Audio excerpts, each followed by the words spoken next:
सवाल, कैसे पता चले कि खुदा है? आप मसलन अलिफ को तसव्वुर करें जिसने बे को पैदा किया, और आपका होना पूरी तरह इसी अलिफ से वाबस्ता होगा।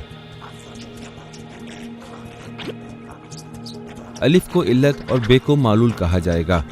अब अगर अलिफ खुद भी किसी और के साथ वाबस्ता हो जिसने अलिफ को पैदा किया हो, और ये सिलसिला बे इंतहा तक चलता रहे और किसी ऐसी इल्लत पर ख़त्म ना हो पाए जो खुद किसी का मालूल ना हो, उसे इल्लतों में तसलसल कहा जाता है। मिसाल के तौर पर अगर एक दौड़ के मुकाबले में बेशुमार शुरका हिस्सा लें और शुरका में से हर कोई ये कहे कि जब तक अगला बंदा नहीं हिलेगा मैं भी नहीं हिलूंगा, क्या यह मुकाबला कभी शुरू हो सकेगा? कभी भी नहीं, क्योंकि इसमें तमाम शुरका एक दूसरे से वाबस्ता हैं, और जब तक अगला अपनी जगह से नहीं हिलेगा पिछला भी यूं का त्यों ही रहेगा। और इसी को इल्लतों में तसलसल कहा जाता है। लेकिन जब हम देखते हैं कि दौड़ के तमाम मुकाबले बरकरार हो जाते हैं, हमें समझ आ जाती है कि इसमें कोई तसलसल नहीं और इसमें शिरकत करने वाला कोई भी दूसरे शरीक से वाबस्ता नहीं। ये बिल्कुल मुमकिन ही नहीं कि एक बेशुमार सिलसिला जारी रहे और किसी मुस्तकिल वजूद तक न पहुंचे। अब जब इस बात की समझ आ गई है तो एक सवाल का जवाब दे दें। आपको क्या लगता है, क्या दुनिया में कोई चीज़ है जो मौजूद हो?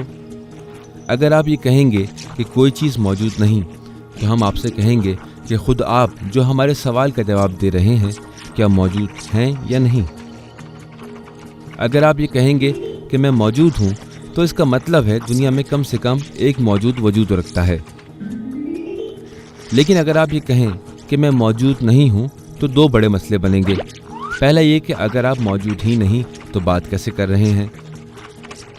दूसरा ये कि अगर कोई दुनिया का इनकार भी करे कि कोई चीज़ मौजूद नहीं, लेकिन क्योंकि हर कोई अपने वजूद पर यकीन रखता है, कम से कम अपने वजूद का इनकार नहीं कर सकता।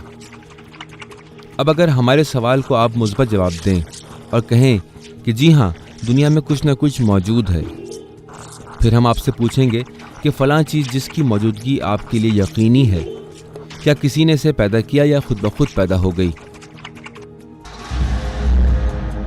अगर आप ये कहेंगे कि इसे किसी और चीज़ ने पैदा किया, तो फिर हम पूछेंगे कि इस दूसरी चीज़ को किसने पैदा किया, और ये सवाल बेइंतहा तक जारी रहेगा। और इसे इल्लतों में तसलसल कहा जाता है। तसलसल भी जैसे कि इस दौड़ के मुकाबले के शुरू होने में रुकावट बन रहा था, वैसे ही यहाँ पर भी रुकावट बन जाता है कि दुनिया में कोई भी मौजूद पैदा ना हो पाए। लेकिन हम तो देख रहे हैं कि दुनिया में मौजूदात मौजूद हैं। हमारे लिए वाज़ेह हो जाता है कि कोई तसलसल कायम नहीं हुआ है और तमाम मौजूदात का सिलसिला आखिरकार एक ऐसे मौजूद तक पहुँच जाता है जिसे किसी ने वजूद ना बख्शा हो, और वही खुदा है।